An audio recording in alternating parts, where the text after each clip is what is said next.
ಸನ್ಮಾನ್ಯ ಸಚಿವರಾದ ಶ್ರೀ ಪ್ರಿಯಾಂಕ್ ಖರ್ಗೆ ಅವರು ನಿನ್ನೆ ಮುಖ್ಯಮಂತ್ರಿಗಳಿಗೆ ಬರೆದ ಪತ್ರ, ಆ ಹಿನ್ನೆಲೆಯಲ್ಲಿ ನಾವು ಸಾರ್ವಜನಿಕ ಚರ್ಚೆಯನ್ನು ಮಾಡೋದಕ್ಕೆ ನಾನು ಆಹ್ವಾನಿಸ್ತೇನೆ. ಅವರು ಹೇಳಿದ್ದಾರೆ, ಸಂಘ ನಕಾರಾತ್ಮಕ ವಿಚಾರವನ್ನು ಬಿತ್ತುತ್ತೆ, ಗಲಭೆ ಹುಟ್ಟಾಕತ್ತೆ ಅಂತಕ್ಕಂಥ ಮಾತನ್ನು ಹೇಳಿದ್ದಾರೆ. 200 ವರ್ಷದ ಇತಿಹಾಸದಲ್ಲಿ ರಾಷ್ಟ್ರೀಯ ಸ್ವಯಂ ಸೇವಕ ಸಂಘದ ಸ್ವಯಂ ಸೇವಕರು ಭಯೋತ್ಪಾದನೆ ಮಾಡಿದಂಥ ಇತಿಹಾಸ ಇಲ್ಲ. ಸಮಾಜ ಪರಿವರ್ತನೆ ಮಾಡಿದ, ಆಪತ್ತಿನ ಸಂದರ್ಭದಲ್ಲಿ ನೆರವಿಗೆ ನಿಂತ ಸಾವಿರಾರು ಉದಾಹರಣೆಗಳಿದ್ದಾವೆ. ಅದು ಭೂಕಂಪ ಇರ್ಬೋದು, ಪ್ರವಾಹ ಇರ್ಬೋದು, ಯುದ್ಧದ ಪರಿಸ್ಥಿತಿ ಇರ್ಬೋದು, ಸಾಂಕ್ರಾಮಿಕ ರೋಗಗಳಿರ್ಬೋದು. ಈ ಎಲ್ಲ ಸಂದರ್ಭಗಳಲ್ಲಿ ಜಾತಿ ಮತ ಪಂಥದ ಭೇದವಿಲ್ಲದೆ ನೆರವಿಗೆ ನಿಂತ ನೂರಾರು ಉದಾಹರಣೆಗಳಿದ್ದಾವೆ. ಮತ್ತು ರಾಷ್ಟ್ರೀಯ ಸ್ವಯಂ ಸೇವಕ ಸಂಘದ ಪ್ರೇರಣೆಯಿಂದ ಸ್ಥಾಪನೆಗೊಂಡಂಥ ಸಂಘಟನೆಗಳು ಇವತ್ತು ಜನಮನ್ನಣೆಯನ್ನು ಗಳಿಸಿ ಜನಪ್ರೀತಿಗೆ ಪಾತ್ರವಾಗಿ ತನ್ನದೇ ಆದಂಥ ಒಂದು ಐಡೆಂಟಿಟಿಯನ್ನು ಬೆಳೆಸಿರೋದನ್ನು ನಾವು ನೋಡ್ಬೋದು. ಅಖಿಲ ಭಾರತೀಯ ವಿದ್ಯಾರ್ಥಿ ಪರಿಷತ್ ರಾಷ್ಟ್ರೀಯ ಸ್ವಯಂ ಸೇವಕ ಸಂಘ ಪ್ರೇರಣೆಯಿಂದ ಹುಟ್ಟಿದ ಸಂಘಟನೆ. ಭಾರತೀಯ ಮಜ್ದೂರ್ ಸಂಘ BMS ಅದು ಕೂಡ ಸಂಘದ ಪ್ರೇರಣೆಯಿಂದ ಹುಟ್ಟಿದ ಸಂಘಟನೆ. ಭಾರತೀಯ ಜನಸಂಘ, ಭಾರತೀಯ ಜನತಾ ಪಾರ್ಟಿ ಸಂಘದ ಪ್ರೇರಣೆಯಿಂದ ಹುಟ್ಟಿದ ಸಂಘಟನೆ. ವಿಶ್ವ ಹಿಂದೂ ಪರಿಷತ್ ಅದು ನಿರ್ಣಯ ಮಾಡಿದ್ದೇನೆ, ನ ಹಿಂದೋ ಪತಿತೋ ಭವೇತ್, ಯಾವೊಬ್ಬ ಹಿಂದೂವು ಕೂಡ ಅವನು ಪತಿತ ಅಲ್ಲ ಅನ್ನುವಂಥ ಮಾತನ್ನು ಹೇಳಿದ್ದು ಮಾತ್ರ ಅಲ್ಲ, ಹಿಂದೋ ಸೋದರ ಸರ್ವೇ, ಪ್ರತಿ ಹಿಂದೂಗಳು ಸೋದರ ಸಮಾನರು ಅನ್ನುವಂಥ ಭಾವೈಕ್ಯತೆಯ ಸಂದೇಶವನ್ನು VHP ಸಾರ್ತು. ಹೀಗೆ ಮಾತ್ರ ಅಲ್ಲ, ಸೇವಾ ಭಾರತಿ ಅಂತ ಸಂಘಟನೆಗಳು, ವಿದ್ಯಾಭಾರತಿ ಅಂತ ಸಂಘಟನೆಗಳು ಸಮಾಜಕ್ಕೆ ತನ್ನದೇ ಆಗಿರ್ತಕ್ಕಂಥ ಸಕಾರಾತ್ಮಕ ಕೊಡುಗೆಗಳನ್ನು ಕೊಡ್ತಾ ಇದ್ದಾವೆ. ಹೀಗೆ ಸಕಾರಾತ್ಮಕ ಕೊಡುಗೆಗಳನ್ನು ಕೊಡ್ತಿರುವ ಸಂಘಟನೆಗಳನ್ನು ನೀವು ನಕಾರಾತ್ಮಕ ಅಂತ ಹೇಳೋದೇ ನಿಮ್ಮ ಮನಸ್ಸಿನ ನಕಾರಾತ್ಮಕ ಧೋರಣೆಯನ್ನು ಪ್ರತಿಬಿಂಬಿಸುತ್ತೆ. ಏನಾಗಿದೆ, ನೀವು ಕಷ್ಟಪಟ್ಟಿಲ್ಲ, ಅಪ್ಪನ ರಾಜಕೀಯ ವಾರಸುದಾರಿಕೆ ಅಚಾನಕ್ಕಾಗಿ ತಮಗೆ ಸಿಕ್ಬಿಡ್ತು. ಪರಿಶ್ರಮಪಟ್ಟು ಬೂತ್ ಲೆವೆಲಲ್ಲಿ ಕೆಲಸ ಮಾಡಿ ಜನಮನ್ನಣೆ ಪಡೆದು ಜನಾಂದೋಲನದ ಮೂಲಕ ಜನನಾಯಕರಾದವರು ನೀವಲ್ಲ. ನಿಮಗೆ ರಾಜಕೀಯ ವಾರಸುದಾರಿಕೆ, ಅದ್ರ ಜೊತೆಗೆ ಬೇರೆ ಬೇರೆ ವಾರಸುದಾರಿಕೆಗಳು ಅಚಾನಕ್ಕಾಗಿ ಸಿಕ್ಬಿಡ್ತು. ಅದು ಸಿಕ್ಕಿರೋದ್ರ ಅಹಂನಲ್ಲಿ ನೀವು ಅಸಂಬದ್ಧವಾಗಿ ಮಾತಾಡ್ತಿದ್ದೀರಿ ಅಂತ ಅನಿಸುತ್ತೆ.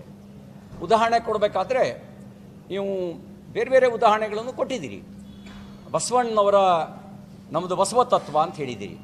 ನಿಮಗೆ ಗೊತ್ತಿದೆಯಾ ಪ್ರಿಯಾಂಕ್ ಖರ್ಗೆ ಅವರಿಗೆ ಬಸವ ತತ್ವ ಏನು ಅಂಥೇಳಿ? ಬಸವಣ್ಣವ್ರು ಹೇಳಿದ್ದು, ಕಳಬೇಡ ಕೊಲಬೇಡ, ಹುಸಿಯ ನುಡಿಯಲು ಬೇಡ, ಅನ್ಯರಲು ಅಸಹ್ಯ ಪಡಬೇಡ, ತನ್ನ ಬಣ್ಣಿಸಬೇಡ, ಇದಿರ ಅಳಿಯಲು ಬೇಡ, ಇದೇ ಅಂತರಂಗ ಸುದ್ದಿ, ಇದೇ ಬಹಿರಂಗ ಸುದ್ದಿ ಅಂತ ಹೇಳಿದರು. ನೀವು ಭ್ರಷ್ಟಾಚಾರದ ಕಳಂಕವೇ ನಿಮ್ಮ ಪಾರ್ಟಿಗಿದೆ, ಭ್ರಷ್ಟಾಚಾರದ ಪಿತಾಮಹರೇ ನಿಮ್ಮ ಪಾರ್ಟಿಯವರಾಗಿದ್ದೀರಿ. ಕಳಬೇಡ ಅನ್ನೋದು ನಿಮ್ಗೆ ಹೆಂಗೆ ಅನ್ವಯ ಆಗುತ್ತೆ? ಕೊಲ್ಲುವವರಿಗೆ ರಾಜಕೀಯ ಆಶ್ರಯ ಕೊಟ್ಟಂಥ ಕುಖ್ಯಾತಿ ನಿಮ್ಮ ಪಾರ್ಟಿಗಿದೆ. SDPI PFI ಅಂತ ಸಂಘಟನೆ ಮೇಲಿನ ಮೊಕದ್ದಮೆಗಳನ್ನು ವಾಪಸ್ ಪಡೆಯೋದ್ರ ಮೂಲಕ ಭಯೋತ್ಪಾದನೆಯನ್ನೇ ಉಸಿರಾಗಿಸಿಕೊಳ್ಳುವವರಿಗೆ ಬೆಂಬಲ ಕೊಟ್ಟಂಥ ಕುಖ್ಯಾತಿ ನಿಮ್ಮ ಪಾರ್ಟಿಗಿದೆ. ಅಲ್ಲಿಗೆ ಕೊಲಬೇಡ ಅನ್ನೋದು ನಿಮ್ಗೆ ಅನ್ವಯ ಆಗಲ್ಲ. ಅಷ್ಟು ಮಾತ್ರ ಅಲ್ಲ, ಕಾಶ್ಮೀರದಲ್ಲಿ ಭಯೋತ್ಪಾದನೆ ಬೆಳೆಯೋದಕ್ಕೆ, ಪಂಜಾಬ್ನಲ್ಲಿ ಭಿಂದ್ರನ್ವಾಲೆಯನ್ನು ಬೆಳೆಸೋದಕ್ಕೆ ಯಾರು ಕಾರಣ ಅನ್ನೋದನ್ನು ಐತಿಹಾಸಿಕ ಘಟನೆಗಳನ್ನು ಅವಲೋಕಿಸಿದ್ರೆ ಸಾಕು, ಅದಕ್ಕೆ ಕಾಂಗ್ರೆಸ್ನ ಕರಾಳ ಮುಖದ ಅನಾವರಣ ಆಗುತ್ತೆ. ಅಷ್ಟು ಮಾತ್ರ ಅಲ್ಲ, ಪಾರ್ಲಿಮೆಂಟ್ ಮೇಲೆ ದಾಳಿ ಮಾಡಿದವ್ರನ್ನ ಅವ್ರ ಪರವಾಗಿ ಸಿಂಪತಿ ವ್ಯಕ್ತಪಡಿಸಿದ ಕುಖ್ಯಾತಿಯು ನಿಮ್ಮ ಪಾರ್ಟಿಯ ಹೆಗಲ ಮೇಲೇ ಇದೆ. ಇದಿಷ್ಟು ಮಾತ್ರ ಸಾಲದು ಅಂಥೇಳಿ ಕುಕ್ಕರ್ ಬಾಂಬ್ ಹಾಕಿದವ್ರನ್ನ ಬ್ರದರ್ಸ್ ಅಂದವರು, ಅಂಥವರಿಗೆ ಕುಮ್ಮಕ್ಕೆ ಕೊಡ್ತಕ್ಕಂಥವ್ರು, ಗೋಹತ್ಯೆ ಗೋ ಹಿಂಸೆ ಅದನ್ನು ನೋಡಿಕೊಂಡು ಓಟಿನ ಆಸೆಗೋಸ್ಕರ ಮೌನವಾಗಿರ್ತಕ್ಕಂಥವ್ರು. ಅಷ್ಟು ಮಾತ್ರ ಅಲ್ಲ, ವಿಧಾನಸೌಧದಲ್ಲೇ ಪಾಕಿಸ್ತಾನ ಜಿಂದಾಬಾದ್ ಅಂತ ಘೋಷಣೆ ಕೂಗಿದವ್ರನ್ನ ಸಮರ್ಥಿಸ್ತಕ್ಕಂಥ ನೀಚತನದ ರಾಜಕಾರಣದ ಇತಿಹಾಸವೂ ಕೂಡ ಕಾಂಗ್ರೆಸ್ ಪಾರ್ಟಿಯ ಇತಿಹಾಸದಲ್ಲೇ ಇದೆ. ಹಾಗಾಗಿ ನಿಮಗೆ ಕಳಬೇಡ ಕೊಲಬೇಡ, ಹುಸಿಯ ನುಡಿಯಲು ಬೇಡ, ಇದು ಕೂಡ ನಿಮಗೆ ಅನ್ವಯ ಆಗಲ್ಲ. ಯಾಕೆ ಅಂದರೆ ಮಾತೆತ್ತಿದ್ರೆ ಸುಳ್ಳೇ ಹೇಳ್ಕೊಂಡು ರಾಜಕಾರಣ ಮಾಡ್ತಕ್ಕಂಥ ಒಂದು ಮನೋಭಾವನೆ ನಿಮ್ಮ ಪಕ್ಷದ್ದು. ಯಾಕೆಂದರೆ ಮಹಾತ್ಮ ಗಾಂಧಿಯವರ ಹತ್ಯೆಗೂ ರಾಷ್ಟ್ರೀಯ ಸ್ವಯಂ ಸೇವಕ ಸಂಘಕ್ಕೂ ಸಂಬಂಧ ಇಲ್ಲ ಅಂಥೇಳಿ ಅವತ್ತಿನ ಜವಾಹರ್ಲಾಲ್ ನೆಹರು ನೇತೃತ್ವದ ಸರ್ಕಾರವೇ ರಚಿಸಿದ ವಿವಿಧ ಕಮಿಟಿ ಮತ್ತು ಆಯೋಗಗಳು ಹೇಳ್ತು. ಕಪೂರ್ ಆಯೋಗ ಏನು ಹೇಳ್ತು?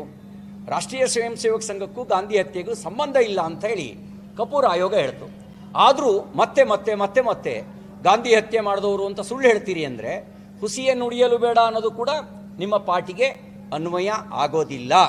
ಸುಳ್ಳೇ ನಿಮ್ಮ ಬಾಯಿಂದ ಉದುರ್ತಕ್ಕಂಥದ್ದು, ನಿಮ್ಮ ಪಾರ್ಟಿಯ ಬಾಯಿಂದ ಉದುರ್ತಕ್ಕಂಥದ್ದು. ಇನ್ನು ಸರ್ವಾಧಿಕಾರಿ, ಯಾರು ಸರ್ವಾಧಿಕಾರಿ? ತುರ್ತು ಪರಿಸ್ಥಿತಿ ಹೇರಿದ ದಾಖಲೆ ಯಾರಿಗಿದೆ? ನಿಮ್ಮ ಪಾರ್ಟಿಗೆ ಇರೋದು ತುರ್ತು ಪರಿಸ್ಥಿತಿ ಹೇರಿದ ದಾಖಲೆ. ಸಂವಿಧಾನದ ಆಶಯಗಳನ್ನು ಮಾತ್ರ ಅಲ್ಲ, ಸಾಂವಿಧಾನಿಕ ಹಕ್ಕುಗಳನ್ನು ಕೂಡ ನೀವು ನಿಮ್ಮ ಪಾರ್ಟಿ ಮೊಟಕು ಮಾಡಿ ಪ್ರಜಾಪ್ರಭುತ್ವದ ದಮನ ಮಾಡಿ ರಾಜಕೀಯ ನಾಯಕರುಗಳನ್ನೆಲ್ಲ ಜೈಲಿಗೆ ತಳ್ಳಿ ಸರ್ವಾಧಿಕಾರಿಯಾಗಿ ಮೆರೆದವರು ನಿಮ್ಮ ಪಾರ್ಟಿಯವರು. ಅದು ಮರ್ತು ಬಿಟ್ಟಿದ್ದೀರಾ ನೀವು? ಸರ್ವಾಧಿಕಾರಿ ಅನ್ನೋದು ಕೂಡ ನಿಮ್ಮ ಪಾರ್ಟಿಗೆ ಅಪ್ಲೈ ಆಗ್ತಕ್ಕಂಥ ಸಂಗತಿ. ಸನ್ಮಾನ್ಯ ಪ್ರಿಯಾಂಕ್ ಖರ್ಗೆ ಅವರೇ, ಇದನ್ನೆಲ್ಲ ತಿಳಿದು ನೀವು ಮಾತಾಡಿ. ಇಷ್ಟರ ಮೇಲೆ ಒಂದು ಮಾತು ಹೇಳಲಿಕ್ಕೆ ಬಯಸ್ತೇನೆ. ಬ್ಯಾನ್ ಮಾಡಿದಾಗಲೆಲ್ಲ ತನ್ನ ಸಾಮರ್ಥ್ಯವನ್ನು ಹೆಚ್ಚು ಮಾಡಿಕೊಂಡಿದೆ ರಾಷ್ಟ್ರೀಯ ಸ್ವಯಂ ಸೇವಕ ಸಂಘ. 48ರಲ್ಲಿ ಬ್ಯಾನ್ ಮಾಡಿದ್ರಿ, ತನ್ನ ಸಾಮರ್ಥ್ಯವನ್ನು ಹೆಚ್ಚು ಮಾಡ್ಕೊಳ್ತು. 75ರಲ್ಲಿ ಬ್ಯಾನ್ ಮಾಡಿದ್ರಿ, ನಿಮ್ಮ ಸರ್ಕಾರವನ್ನೇ ಕಿತ್ತೋಗಿತ್ತು. ಸರ್ವಾಧಿಕಾರಿ ಇಂದಿರಾ ಗಾಂಧಿ ಸೋತು ಮೂಲೆ ಸೇರಿ ಇನ್ನು ಸಾಕು ನನಗೆ RSS ಸವಾಸ ಅಂತ ಅನ್ನುವ ಸ್ಥಿತಿಗೆ ಬಂದು ರಾಜಿ ಮಾಡ್ಕೊಳ್ಬೇಕಾದಂಥ ಪರಿಸ್ಥಿತಿ ಬಂತು. 92ರಲ್ಲಿ ಬ್ಯಾನ್ ಮಾಡಿದ್ರಿ, 96ರಲ್ಲಿ ನಂತರ ನಿಮ್ಮ ಸರ್ಕಾರಕ್ಕೆ ಮೆಜಾರಿಟಿಯೇ ಬರಲಿಲ್ಲ. 96ರ ನಂತರ ನಿಮ್ಮ ಸರ್ಕಾರಕ್ಕೆ ಮೆಜಾರಿಟಿಯೇ ಬರಲಿಲ್ಲ. ಹಾಗೆಯೇ ಕರ್ನಾಟಕದಲ್ಲಿ ಇದೇ ಕೊನೆ ಅಂತ ಕಾಣುತ್ತೆ. ನೀವು ಮಂತ್ರಿ ಆಗೋದು ಇದೇ ಕೊನೆ, ಏನೇನು ಮೆರೀರಿ. ನಿಮ್ಮ ಪಕ್ಷ ಅಧಿಕಾರಕ್ಕೆ ಬರೋದು ಇದೇ ಕೊನೆ, ಇನ್ನು ಯಾವತ್ತೂ ನಿಮ್ಮ ಪಕ್ಷ ಅಧಿಕಾರಕ್ಕೆ ಬರೋದಿಲ್ಲ. ನಿಮ್ಮ ಒಡೆದಾಳ್ತಕ್ಕಂಥ ರಾಜಕೀಯ ನೀತಿ ಜನ ಬೇಸತ್ತಿದ್ದಾರೆ. ಇವತ್ತು ಎಲೆಕ್ಷನ್ ಆದರೂ ನೀವು ಚಾಲೆಂಜ್ ಮಾಡ್ತೀನಿ ನಾನು ನಿಮಗೆ. ಇವತ್ತು ನೀವು ಡಿಸಾಲ್ವ್ ಮಾಡಿ, ತಾಕತ್ತಿದ್ರೆ ಡಿಸಾಲ್ವ್ ಮಾಡಿ ಬನ್ನಿ, ಅಜೆಂಡಾ ಇಟ್ಕೊಳ್ಳಿ. RSS ಬ್ಯಾನ್ ಅನ್ನೋದೇ ಅಜೆಂಡಾ ಇಟ್ಕೊಳ್ಳಿ. ನೀವು ಸೋಲ್ತೀರಿ, ನಿಮ್ಮ ಪಕ್ಷವೂ ಅಧಿಕಾರ ಕಳ್ಕೊಳ್ಳುತ್ತೆ. ನೀವು ಸೋತು ನಿಮ್ಮ ಪಕ್ಷವೂ ಅಧಿಕಾರ ಕಳ್ಕೊಳ್ಳುತ್ತೆ. ಈ ಚಾಲೆಂಜನ್ನು ಸ್ವೀಕಾರ ಮಾಡಿ. ಒಂದು ಟೆಸ್ಟ್ ಆಗೋಗ್ಬಿಡ್ಲಿ, ಅದೊಂದು ರೀತಿ ಟೆಸ್ಟ್ ಆಗೋಗ್ಬಿಡ್ಲಿ, ದೇಶಕ್ಕೆ ಒಂದು ಮೆಸೇಜ್ ಹೋಗಲಿ. ಆವಾಗ ನಿಮ್ಮ ಒಡೆದಾಳ್ತಕ್ಕಂಥ ರಾಜನೀತಿ ಏನು ಅನ್ನೋದು ಕೂಡ ಅರ್ಥ ಆಗುತ್ತೆ. ಇನ್ನು ಅಂಬೇಡ್ಕರ್ ವಿಚಾರನ ಬಳಸಿದ್ದೀರಿ. ಅಂಬೇಡ್ಕರ್ ಹೆಸರು ಹೇಳೋ ಯೋಗ್ಯತೆ ನಿಮ್ಮ ಪಾರ್ಟಿಗೆ ಇಲ್ಲವೇ ಇಲ್ಲ. ಯಾಕೆ ಅಂದರೆ ಅಂಬೇಡ್ಕರ್ ಅವ್ರನ್ನ ಬದುಕಿದ್ದಾಗ ಚುನಾವಣೆಯಲ್ಲಿ ಸೋಲಿಸಿ ಸತ್ತಾಗ ಅವರಿಗೆ ಅಪಮಾನ ಮಾಡಿದ ಕುಖ್ಯಾತಿಯೂ ಕೂಡ ನಿಮ್ಮ ಪಾರ್ಟಿಗೆ ಇದೆ. ಸಂವಿಧಾನದ ಆಶಯಗಳನ್ನು ಯಾರು ಅಳವಡಿಸ್ಕೊಂಡಿಲ್ಲ ಅವರಿಗೆ ಸಂವಿಧಾನದ ಪ್ರತಿ ಹಿಡ್ಕೊಳ್ಳುವ ನೈತಿಕತೆಯೂ ಇಲ್ಲ. ನಿಮಗೆ ಪ್ರತಿ ಹಿಡ್ಕೊಳ್ಳೋದು ನಾಟಕ ಆಡೋಕ್ಕೆ, ಬಸವಣ್ಣವ್ರ ಹೆಸರು ಹೇಳೋದು ನಾಟಕ ಆಡೋಕ್ಕೆ, ಅಂಬೇಡ್ಕರ್ ಹೆಸರು ಹೇಳೋದು ನಾಟಕ ಆಡೋಕ್ಕೆ. ಇನ್ನೊಂದು ಮಾತು ಹೇಳಿದ್ದೀರಿ, ಅವ್ರ ಮಕ್ಕಳು ಇವ್ರ ಮಕ್ಕಳು ಹೋಗ್ತಾರ ಅಂತ. ಸಾಮಾನ್ಯ ಸ್ವಯಂ ಸೇವಕರೇ ಅವರ ಜಾತಿ ಹಿನ್ನೆಲೆ ನೋಡಿದೆ, ಅವರ ಅಧಿಕಾರದ ಹಿನ್ನೆಲೆ ನೋಡಿದೆ, ಅವರ ಹಣದ ಹಿನ್ನೆಲೆ ನೋಡದೆ ದೇಶದ ಪ್ರಧಾನಿ ಮಾಡಿದ್ದು, ಹಲವು ರಾಜ್ಯಗಳ ಮುಖ್ಯಮಂತ್ರಿ ಮಾಡಿದ್ದು ಸಾಮಾನ್ಯ ಸ್ವಯಂ ಸೇವಕರನ್ನ, ಸಾಮಾನ್ಯ ಕಾರ್ಯಕರ್ತರನ್ನೇ ನಮ್ಮ ಪಾರ್ಟಿ. ನಿಮ್ಮ ಪಾರ್ಟಿಯಲ್ಲಿ ನೀವೇನು ಸಾಮಾನ್ಯ ಕಾರ್ಯಕರ್ತರಲ್ಲ. ನೀವು ಸಾಮಾನ್ಯ ಕಾರ್ಯಕರ್ತರ ಅಧಿಕಾರವನ್ನು ಕಬಳಿಸಿದವರು. ನೀವು ಸಾಮಾನ್ಯ ಕಾರ್ಯಕರ್ತರ ಅಧಿಕಾರವನ್ನು ಕಬಳಿಸಿದವರು ನೀವು. ಹಾಗಾಗಿ ನಿಮಗೆ ಆ ಸಂಘದ ಬಗ್ಗೆ ಮಾತಾಡ್ತಕ್ಕಂಥ ಯಾವುದೇ ನೈತಿಕತೆ ಇಲ್ಲ ಅಂತಕ್ಕಂಥ ಮಾತನ್ನು ಹೇಳಲಿಕ್ಕೆ ಬಯಸ್ತೇನೆ. ಅಂಬೇಡ್ಕರ್ ಅವರು ಸಂವಿಧಾನ ರಚನಾ ಸಂದರ್ಭದಲ್ಲಿ ಚರ್ಚೆ ಮಾಡಿರೋದು ಎಡಪಂಥೀಯ ವಿಚಾರಧಾರೆಯ ಬಗ್ಗೆ, ಮತಾಂಧತೆಯ ಬಗ್ಗೆ. ಥಾಟ್ಸ್ ಆಫ್ ಪಾಕಿಸ್ತಾನ್ನಲ್ಲಿ ಎಳೆಯಾಗಿ ಬರೆದಿರ್ತಕ್ಕಂಥದ್ದು ಇಸ್ಲಾಂ ಮತಾಂಧತೆಯ ಬಗ್ಗೆ ಬರೆದಿರೋದು.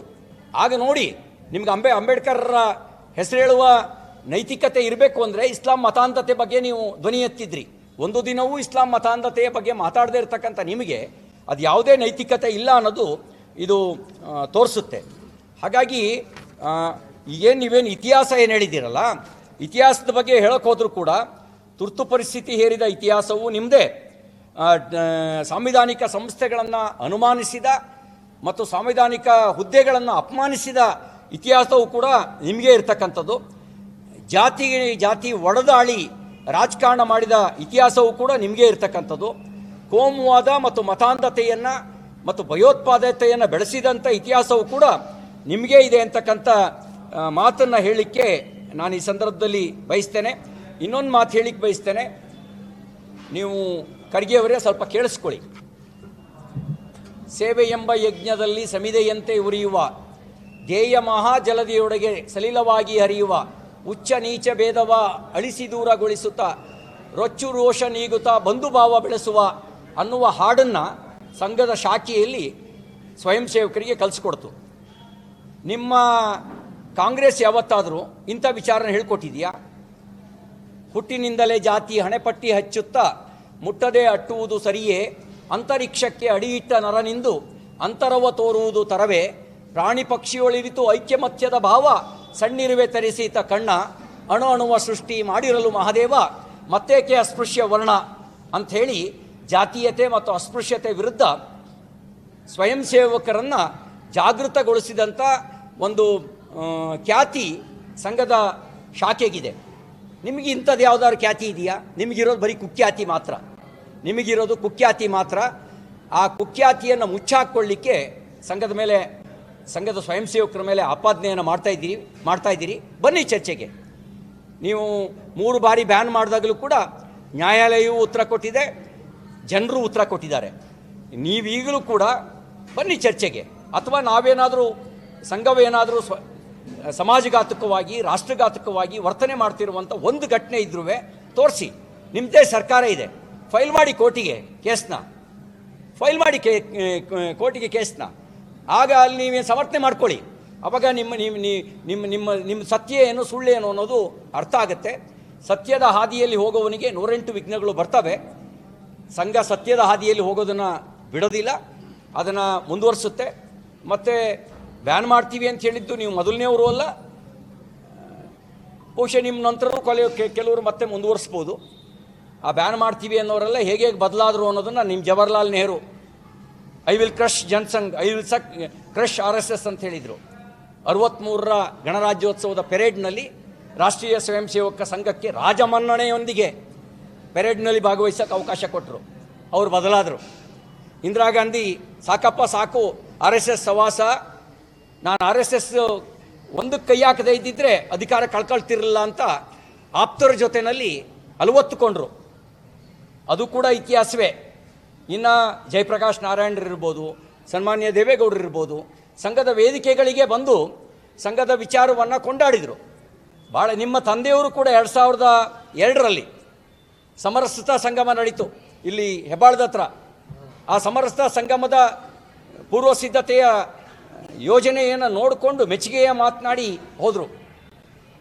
ನಿಮಗಿವತ್ತು ಬಹುಶಃ ನನಗನ್ಸದೆ ಬ್ರೈನ್ ವಾಶ್ ಆಗಿರೋದು ನಿಮ್ಮದು. ನಿಮ್ಮ ಬ್ರೈನ್ ವಾಶ್ ಆಗಿದೆ. ಸರಿಯಾಗಬೇಕಾದವ್ರು ನೀವು ಸರಿಯಾಗಬೇಕು. ನಿಮ್ಮ ಪಾರ್ಟಿಗೆ ಏನಾಗ್ಬಿಟ್ಟಿದೆ, ಲೀಡ್ರೂ ಇಂಪೋರ್ಟ್ ಆಗಬೇಕು, ವೋಟರ್ಸು ಇಂಪೋರ್ಟ್ ಆಗಬೇಕು. ಈ ದೇಶದಲ್ಲಿರೋ ವೋಟರ್ಸ್ ಮೇಲೂ ನಿಮಗೆ ನಂಬಿಕೆ ಇಲ್ಲ. ಈ ದೇಶದಲ್ಲಿ ನಾಯಕತ್ವ ಪಡೆಯೋ ಯೋಗ್ಯತೆ ಇದ್ದಾರೆ ಅಂತ ನಿಮ್ಗೆ ಅನ್ನಿಸ್ತಾ ಇಲ್ಲ. ಅದು ದುರ್ದೈವ. ಹಾಗಾಗಿ ಬ್ರೈನ್ ವಾಶ್ ಆಗಿರೋ ನಿಮಗೆ ಸರಿಯಾಗಿರುವಂಥ ಚಿಕಿತ್ಸೆಯ ಅವಶ್ಯಕತೆ ಇದೆ. ಸಂಘ ರಾಷ್ಟ್ರ ಹಿತದ ಸಂಸ್ಕಾರ ಕೊಡೋದ್ರ ಮೂಲಕ ಒಂದು ಶಿಕ್ಷಣವನ್ನು ಕೊಡುವ ಕೆಲಸನ ಮಾಡ್ತಾ ಇದೆ. ಹಾಗಾಗಿ ಚರ್ಚೆಯನ್ನು ಹುಟ್ಟಾಕಿದ್ದೀವಿ. ಚರ್ಚೆ ಮಾಡಿ ಬನ್ನಿ. ಮುಖಾಮುಖಿಯಾದರೂ ಚರ್ಚೆ ಮಾಡೋಣ, ಮಾಧ್ಯಮದ ಮೂಲಕ ಬೇಕಾದ್ರೂ ಚರ್ಚೆ ಮಾಡೋಣ, ವ್ಯಕ್ತಿಗತವಾಗಿ ಬೇಕಾದ್ರೂ ಚರ್ಚೆ ಮಾಡೋಣ. ಮುಖ್ಯಮಂತ್ರಿಗಳು ಔತಣಕೂಟ ಕರೆದಿರೋ ಸುದ್ದಿ ನನಗೆ ಮಾಧ್ಯಮದ ಮೂಲಕ ತಿಳಿದು ಬಂತು. ನಾನು ಮುಖ್ಯಮಂತ್ರಿಗಳಿಗೆ ಕೇಳಕ್ಕೆ ಬಯಸೋದು, ನೀವು ಅಡ್ರೆಸ್ ಮಾಡಬೇಕಾಗಿದ್ದು ಗುತ್ತಿಗೆದಾರರ ಸಂಘದವರು 80% ಲಂಚದ ಬಗ್ಗೆ ಮಾತಾಡಿದಾರಲ್ಲ, ಅದನ್ನು ನೀವು ಕಳಕಳಿ ವ್ಯಕ್ತಪಡಿಸಬೇಕಾಗಿತ್ತು ಸಂವೇದನೆ ಇದ್ದಿದ್ರೆ. ಇದರಿಂದ ನಮ್ಮ ಪಕ್ಷಕ್ಕೆ, ನಮ್ಮ ಸರ್ಕಾರಕ್ಕೆ, ನಮ್ಮ ಸಂಪುಟಕ್ಕೆ ಕೆಟ್ಟ ಹೆಸರು ಬರ್ತಾ ಇದೆ, ಭ್ರಷ್ಟಾಚಾರ ಡಬಲ್ ಆಗಿದೆ, ಇದು ಅಪಮಾನ ಅಂತ ಅನಿಸ್ಬೇಕಾಗಿತ್ತು. ನೀವು ಹೆಲಿಕಾಪ್ಟರ್ ಹಾರಾಡಿ ಬಂದ್ರಿ, ಅತಿವೃಷ್ಟಿ ಸಮೀಕ್ಷೆ ಮಾಡಿ, ಕೆಳಗಿಳಿದು ರೈತರ ಕಷ್ಟ ಕೇಳಿದ್ರ? ಕೆಳಗಿಳಿದು ರೈತರ ಕಷ್ಟ ಕೇಳಿದ್ರೆ ಅವ್ರ ಹತ್ತಿ ಬೆಳೆ ನಷ್ಟ ಆಗಿರೋದು, ತೊಗರಿ ಬೆಳೆ ನಷ್ಟ ಆಗಿರೋದು, ಸೋಯಾ ಬೆಳೆ ನಷ್ಟ ಆಗಿರೋದು, ಕಬ್ಬಿನ ಗದ್ದೆಗೆ ನೀರು ತುಂಬಿಕೊಂಡಿರೋದು, ತರಕಾರಿಗಳು, ತೋಟಗಾರಿಕೆ ಬೆಳೆಗಳು ನಷ್ಟ ಆಗಿರೋದು ಅರಿವಿಗೆ ಬರ್ತಾ ಇತ್ತು. ನೀವು ಬರೀ ಮೇಲೆ ಹಾರಾಟ ಮಾಡಿ ಬಂದ್ರಿ, ಕೆಳಗೆ ಏನು ಅಂತ ಕೇಳಲಿಲ್ಲ. ಇಷ್ಟು ಮಾತ್ರ ಅಲ್ಲ, ಪ್ರತಿನಿತ್ಯ ಅತ್ಯಾಚಾರ, ಕೊಲೆ ಇದಿಲ್ಲದೆ ಯಾವತ್ತಾದರೂ ಸುದ್ದಿ ಪೂರ್ಣ ಆಗಿದೆಯಾ? ಡ್ರಗ್ಸ್ ಮಾಫಿಯಾ, ಇದ್ರ ಬಗ್ಗೆ ನಿಮಗೆ ಸಂವೇದನೆ ಇರಬೇಕಾಗಿತ್ತು. ಇದ್ರ ಬಗ್ಗೆ ಸಂವೇದನೆ ಇಟ್ಕೊಂಡು ಸಭೆ ಮಾಡಿದರೆ ಅರ್ಥಪೂರ್ಣ ಆಗ್ತಿತ್ತು. ಈಗ ಕೆಲವ್ರನ್ನ ಸಮಾಧಾನ ಮಾಡೋಕ್ಕೆ ಔತಣಕೂಟವನ್ನು ಇಟ್ಟಿದ್ದೀರಿ. ಈ ಔತಣಕೂಟ ಅದು ಜನ ಸಂಕಷ್ಟದಲ್ಲಿದ್ದಾಗ ಸಂವೇದನೆ ಇಲ್ಲದೆ ಇದ್ದವರು ಮಾತ್ರ ಇಟ್ಕೊಳ್ಳೋದು. ಹಾಗಾಗಿ ನೋಡಿ, ರಾಜ್ಯ ರೈತರ ಆತ್ಮಹತ್ಯೆಯಲ್ಲಿ ನಂಬರ್ 2, ರೈತರ ಆತ್ಮಹತ್ಯೆಯಲ್ಲಿ. ಈಗ ರೈತರ ಕಷ್ಟಕ್ಕೆ ನಾವು ಸ್ಪಂದಿಸ್ತಾ ಇದ್ದರೆ ನಂಬರ್ 1 ಆಗ್ಬೋದು. ಅಂದರೆ ಇದು ನೀವು ಔತಣಕೂಟ ಇಟ್ಕೊಳ್ಳುವ ಸಮಯನ? ಸಂವೇದನೆ ಇದ್ದಿದ್ರೆ ಇವೆಲ್ಲ ಇಟ್ಕೊಳ್ತಿದ್ರಾ? ಸಂವೇದನೆ ಕಳ್ಕೊಂಡಿದ್ದೀರಿ. ಕೇವಲ ಅಧಿಕಾರ ಉಳಿಸ್ಕೊಳ್ಳೋಕೆ ಮಾತ್ರ ರಾಜಕೀಯ ತಾಲೀಮು ನಡೆಸ್ತಾ ಇದ್ದೀರಿ. ನಡೆಸಿ.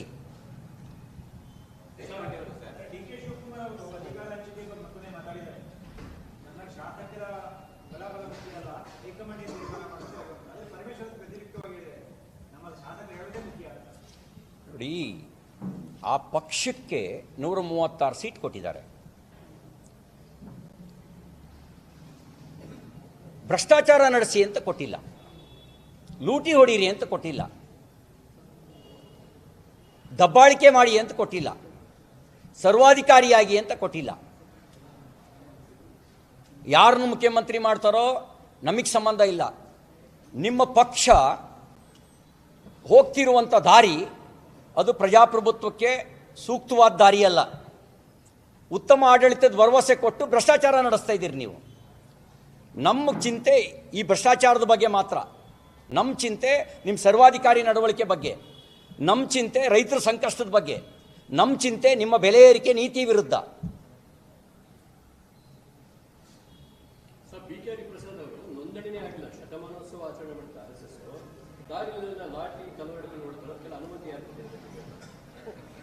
ಈಗ ಕೆಲವರಿಗೆ ಏನಾಗ್ಬಿಟ್ಟಿದೆ, ಈಗ ಆ ಪಕ್ಷದ ನಾಯಕತ್ವ ವಿದೇಶದಿಂದ ಆಮದಾಗಿರೋದು, ಮತದಾರರು ಅವರು ಕೂಡ ವಿದೇಶದಿಂದ ಆಮದಾಗುವ ಮತದಾರರನ್ನೇ ಹೆಚ್ಚು ಪ್ರೋತ್ಸಾಹಿಸ್ತಾ ಇದ್ದಾರೆ. ಹಾಗಾಗಿ ಹೀಗೆಲ್ಲ ಮಾತಾಡಿದ್ರೆ ಕ್ಯಾಬಿನೆಟಲ್ಲಿ ಏನಾದ್ರು ಜಾಗ ಸಿಕ್ಕುತ್ತೇನೋ ಅಂತ ಹರಿಪ್ರಸಾದರು ಹಿಂಗೆ ಮಾತಾಡಿದ್ರೆ, ನಾನು ಸೋನಿಯಾ ಗಾಂಧಿ ಅವರ ಅಟೆನ್ಷನನ್ನು ಡ್ರಾ ಮಾಡ್ಬೋದು, ಅಟೆನ್ಷನ್ನ ಡ್ರಾ ಮಾಡಿ ನನಗೂ ಏನಾದ್ರು ಸಂಪುಟದಲ್ಲಿ ಜಾಗ ಸಿಗ್ಬೋದು ಅಂತ ಅವರು ತಾಲೀಮು ನಡೆಸ್ತಾ ಇದ್ದಾರೆ. ಕೆಲವರು ಅಧಿಕಾರ ಉಳಿಸ್ಕೊಳ್ಳೋಕ್ಕೆ RSSನ ಟೀಕೆ ಮಾಡುವ ತಾಲೀಮು ನಡೆಸ್ತಾ ಇದ್ದರೆ, ಕೆಲವರು ಅಧಿಕಾರವನ್ನು ಪಡ್ಕೊಳ್ಳೋಕ್ಕೆ ತಾಲೀಮು ಮಾಡ್ತಾ ಇದ್ದಾರೆ. ಬಿ ಕೆ ಹರಿಪ್ರಸಾದರು ಅಧಿಕಾರವನ್ನು ಪಡ್ಕೊಳ್ಳೋಕ್ಕೆ ನಡೆಸ್ತಿರುವಂಥ ತಾಲೀಮು.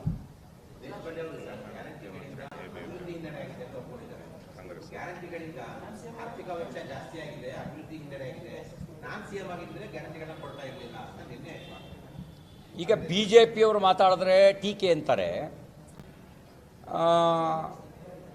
ಈಗ ಹಿರಿಯ ಶಾಸಕರು ದೇಶಪಾಂಡೆ ಅವರು ಅನುಭವಿ ಶಾಸಕರು, ಬಹುಶಃ 10-11ನೇ ಸರಿ ಗೆದ್ದಿದ್ದಾರೆ. 9-10 ಅತಿ ಹೆಚ್ಚು ಬಾರಿ ಶಾಸಕರಾಗಿರುವ ಹೆಗ್ಗಳಿಕೆ ಅವರಿಗಿದೆ. ಅವ್ರು ಹೇಳ್ತಿದ್ದಾರೆ ಅಂತ ಹೇಳಿದ್ರೆ ಅದರಲ್ಲಿ ತಥ್ಯ ಇರಬೇಕು.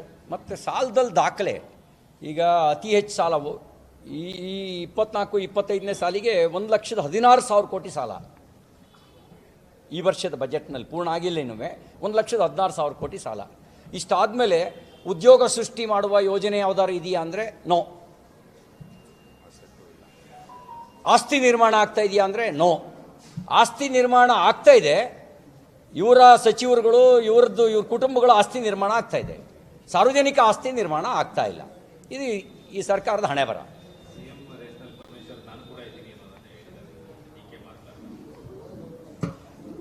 ನಾನು ಹೇಳಿದ್ನಲ್ಲ, ಮುಖ್ಯಮಂತ್ರಿ ಸಿದ್ದರಾಮಯ್ಯನವ್ರನ್ನ ಕೂರಿಸ್ಕೊಂಡು ನಾನು ಸಿ ಎಮ್ ಅನ್ನೋದೇ ಆ ಸ್ಥಾನಕ್ಕೆ ಅಪಮಾನ. ನಿಜವಾಗ್ಲೂ ಸ್ವಾಭಿಮಾನಿ ಇದ್ದಿದ್ದರೆ ಒಂದು ಕ್ಷಣನೂ ತಡಿತಿರಲಿಲ್ಲ ಸ್ವಾಭಿಮಾನಿ ಇದ್ದವರು.